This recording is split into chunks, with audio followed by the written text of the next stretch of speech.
La mesa de conferencias de caoba reflejaba nuestros rostros como un espejo oscuro, lo cual era muy apropiado, ya que hoy se revelaría quiénes éramos realmente bajo la fachada familiar. Estaba sentada entre mi hermano Marcus y su esposa Victoria, viendo cómo el señor Henderson revisaba los papeles de papá con una precisión meticulosa. La oficina del abogado olía a cuero viejo y duelo fresco, aunque el perfume de diseñador de Victoria intentaba opacar ambos. Antes de comenzar, dijo el señor Henderson ajustándose los lentes, quiero expresar nuevamente mis condolencias. Robert fue un buen hombre y un querido amigo. Victoria se movió con impaciencia, sus uñas perfectamente arregladas golpeaban contra su bolso Kate Spade. Vestía de negro, pero el vestido era más apropiado para una fiesta de cóctel que para un funeral. Marcus miraba sus manos, verdaderamente de luto, mientras su esposa hacía cálculos mentales sobre el valor de la herencia.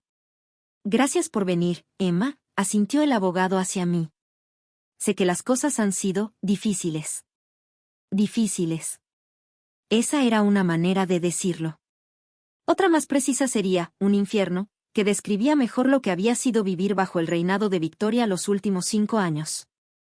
Desde el accidente automovilístico que se llevó a mamá y dejó a papá necesitando cuidados constantes, me mudé de regreso a casa.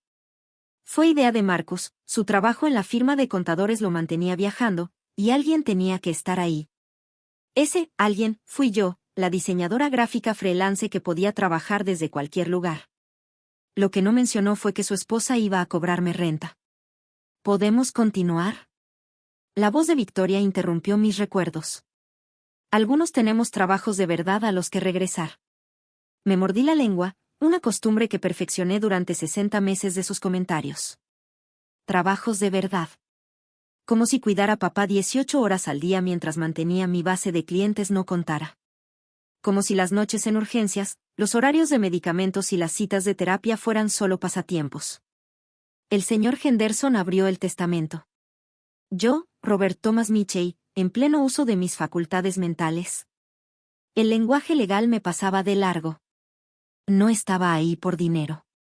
Estaba porque papá me pidió que viniera, en uno de sus últimos momentos de lucidez. Prométeme que estarás ahí, Emmy, susurró. Cuando Henderson lo lea, todo tendrá sentido. A mi hijo, Marcus Thomas Mitchell, continuó el abogado, le dejo mi portafolio de inversiones, valuado en aproximadamente $200,000, con la esperanza de que lo use con sabiduría y recuerde que el dinero es una herramienta, no un amo. Marcus asintió con lágrimas en los ojos. Los labios de Victoria se movieron, ¿satisfacción o decepción? No pude decir. Probablemente calculando si eso alcanzaba para el Mercedes que había estado mirando. A mi hija, Emma Grace Mitchell, la voz del abogado se suavizó, le dejo mi colección de libros de primera edición, sabiendo que solo ella entiende su verdadero valor, junto con el collar de perlas de mi abuela y el reloj de mi padre. Victoria resopló. Libros y joyas viejas. ¡Qué generoso! Victoria, la reprendió Marcus, pero ella lo ignoró. ¿Qué? Todos sabemos que Emma ha vivido sin pagar renta por años. Algunos sí aportamos. ¿Sin pagar renta? Las palabras ardieron como ácido. Cada mes durante 5 años, le transferí $1,500 a la cuenta de Victoria. Para los gastos de la casa, dijo. Si vas a vivir aquí, necesitas contribuir. Estamos manteniendo el valor de la propiedad para cuando papá, cuando llegue el momento. Lo pagué sin cuestionar, incluso cuando eso significaba tomar más proyectos, trabajar hasta que me ardieran los ojos y se me acalambraran las manos. 60 meses. $90,000. Todo mientras compraba los medicamentos de papá, la comida especial, lo que hiciera falta, porque Victoria decía que la cuenta del hogar era solo para hipoteca y mantenimiento. Ay, continuó el señor Henderson, con una nota extraña en su voz, un asunto pendiente sobre la casa. Victoria se enderezó como sabueso que huele presa. La casa, una colonial de 4 habitaciones en Westchester, valuada en al menos $800,000 en el mercado actual. Esto era lo que había estado esperando. La casa, leyó con cuidado el abogado, será para la persona que ha estado pagando la hipoteca durante los últimos 5 años. La sonrisa de Victoria podría haber iluminado la habitación. Bueno, eso es sencillo. Yo he manejado todas las finanzas del hogar, incluyendo los pagos de la hipoteca. ¿Marcus puede confirmarlo? En realidad, interrumpió el señor Henderson sacando una carpeta, necesito aclarar algo. Señora Mitchell, ha estado cobrando renta a Emma, ¿correcto? La sonrisa se desvaneció. Bueno, sí. Ella ha estado viviendo ahí. Es justo que contribuya. ¿1,500 al mes? Sí, respondió Victoria a la defensiva. La tarifa de mercado para una habitación en esa zona es incluso más alta. Fui generosa, considerando que es familia. Interesante, el abogado extendió varios documentos sobre la mesa, porque según estos estados de cuenta, el pago mensual de la hipoteca es exactamente de $1,500. La habitación se quedó en silencio. Marcus parecía confundido. Victoria se quedó completamente quieta. Además, continuó el abogado, estos documentos muestran que cada mes, al día siguiente de que se hacía el pago de renta de Emma, se transfería una cantidad idéntica desde su cuenta, señora Mitchell, para pagar la hipoteca. Eso es solo una coincidencia, balbuceó Victoria. Usaba distintos fondos. ¿En serio? Sacó otra hoja. Porque sus estados de cuenta bancarios no muestran otros ingresos significativos. Solo su salario de medio tiempo en la boutique, que, según estos registros, promedia 600 al mes. Miré los papeles, comprendiendo todo como si amaneciera en un día helado. Todas esas veces que Victoria se quejaba de que el dinero no alcanzaba, de que estaba sacrificándose para mantener la casa de papá, había estado usando mi renta para pagar la hipoteca y quedarse con el resto de sus ingresos. Esto no prueba nada, la voz de Victoria ya sonaba histérica. Yo igual era quien gestionaba los pagos. Con el dinero de Emma, la voz del abogado era firme ahora. Dinero que ella le dio bajo pretextos falsos. Le dijo que era renta, pero lo usó para pagar la hipoteca de una casa que esperaba heredar. ¿Es cierto esto? Marcus miró a su esposa, su cara reflejaba traición. Me dijiste que tu familia ayudaba con la hipoteca. Dijiste que tu mamá... Ay, por favor. Soltó Victoria. Tu hermana vivía gratis. Alguien tenía que hacerse cargo. ¿Gratis? La palabra me estalló. Te pagué $90,000. Mientras yo compraba los medicamentos de papá, su comida especial, pagaba a las enfermeras cuando ustedes estaban demasiado ocupados. Tú elegiste hacer eso, me lanzó Victoria. Nadie te pidió que te hicieras la mártir. No, dije en voz baja. Papá me pidió que volviera. Marcus me pidió ayuda. Lo hice por amor. Pero tú lo convertiste en una transacción. Y luego mentiste al respecto. El señor Henderson carraspeó. ¿Puedo continuar? Robert fue muy específico en sus instrucciones. Él sabía sobre la situación de la renta. Victoria se puso pálida. ¿Qué? Hace 6 meses, Robert me pidió que investigara las finanzas del hogar. Estaba preocupado por ciertas discrepancias. La expresión del abogado era cuidadosamente neutral. Descubrió lo que estaba pasando con los pagos de la hipoteca. Si ya lo sabía, preguntó Marcus con lentitud, ¿por qué no dijo nada? Porque, el señor Henderson sonrió con tristeza, quería ver si Victoria hacía lo correcto. Tenía la esperanza de que tal vez admitiera la verdad, incluso que le devolviera algo del dinero a Emma. Pero en vez de eso, siguió cobrando, terminé yo. Mes tras mes, hasta el día en que papá murió. Exactamente. El señor Henderson volvió al testamento. Lo cual nos lleva a los términos completos. La casa se le otorga a la persona que ha estado pagando la hipoteca, que, como hemos establecido, es Emma, a través del dinero que pagaba como renta.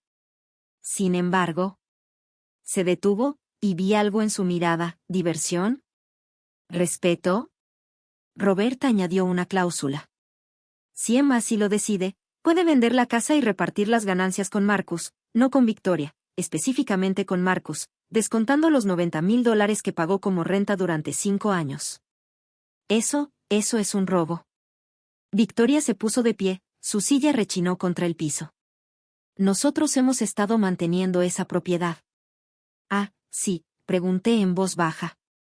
¿Cuándo fue la última vez que visitaste a papá? Cuando arreglaste el techo con goteras, pintaste las paredes descascaradas, ¿cambiaste la caldera rota? Ah, claro, yo hice todo eso. Con mi dinero. Mientras tú cobrabas renta por una casa que ni siquiera era tuya. Marcus. Victoria se volvió hacia su esposo, di algo. Nos está robando la herencia. Pero Marcus la miraba como si la viera por primera vez. 5 años, dijo lentamente. 5 años escuchándote decir que Emma era una carga. 5 años quejándote de ayudar con la casa de papá. ¿Y todo ese tiempo estuviste quedándote con su dinero? No es como tú crees. Entonces, ¿cómo es? Su voz iba en aumento. Explícame cómo le sacaste $90,000 a mi hermana mientras ella cuidaba a nuestro padre moribundo.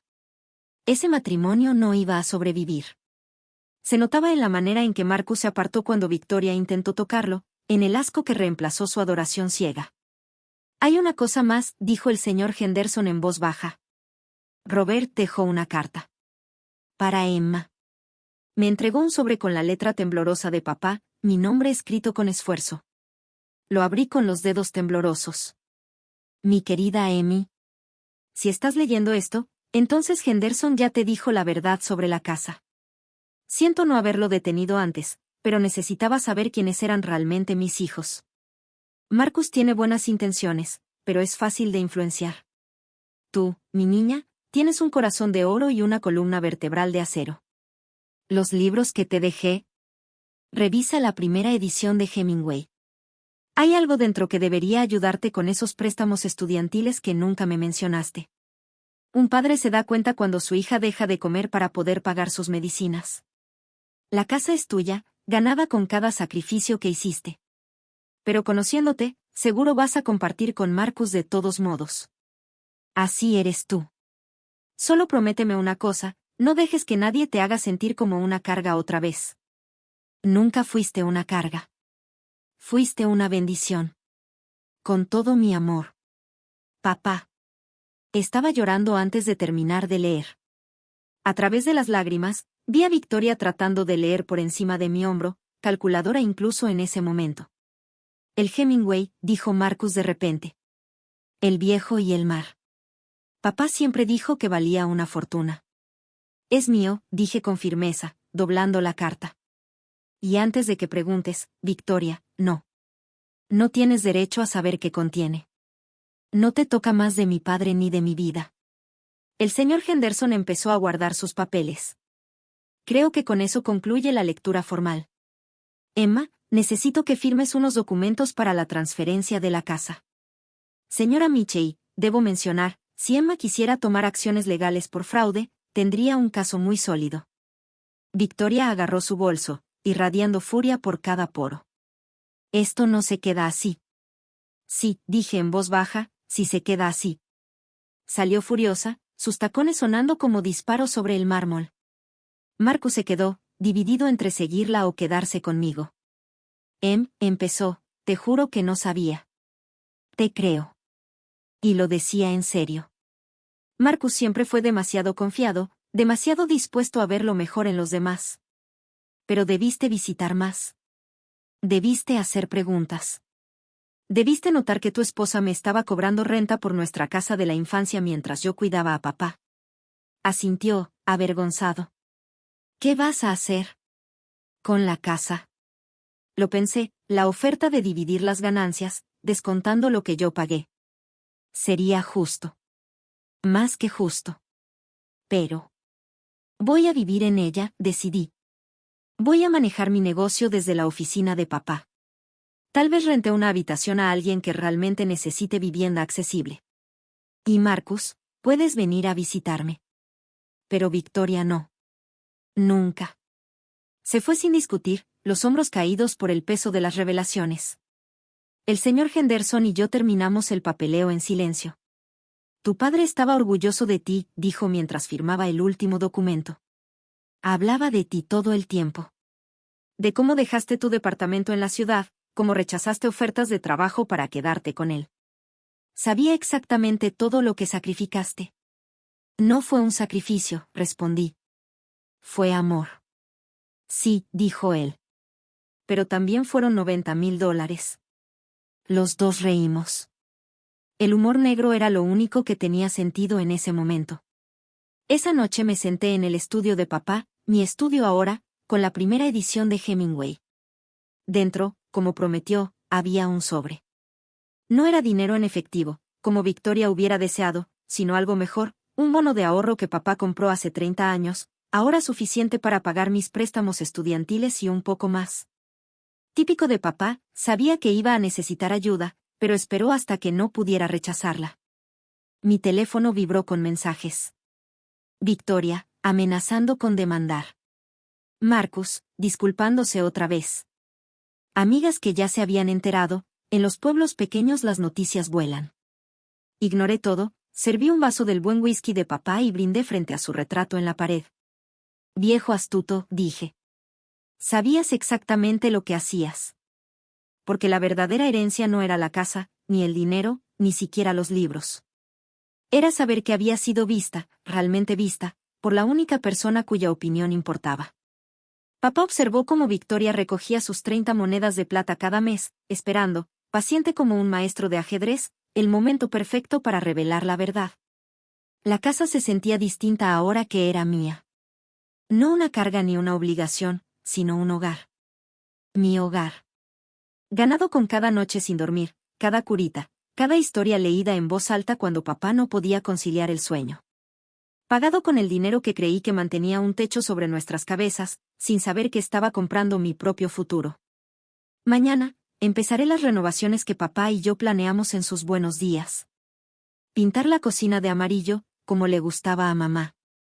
Convertir el sótano en un estudio de verdad.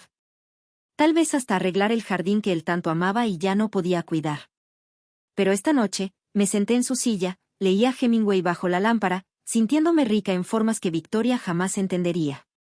Porque el verdadero impacto no fue la casa, ni el dinero, ni la revelación perfectamente planeada de años de engaños. El verdadero impacto fue descubrir que, a veces, solo a veces, la justicia llega disfrazada de amor.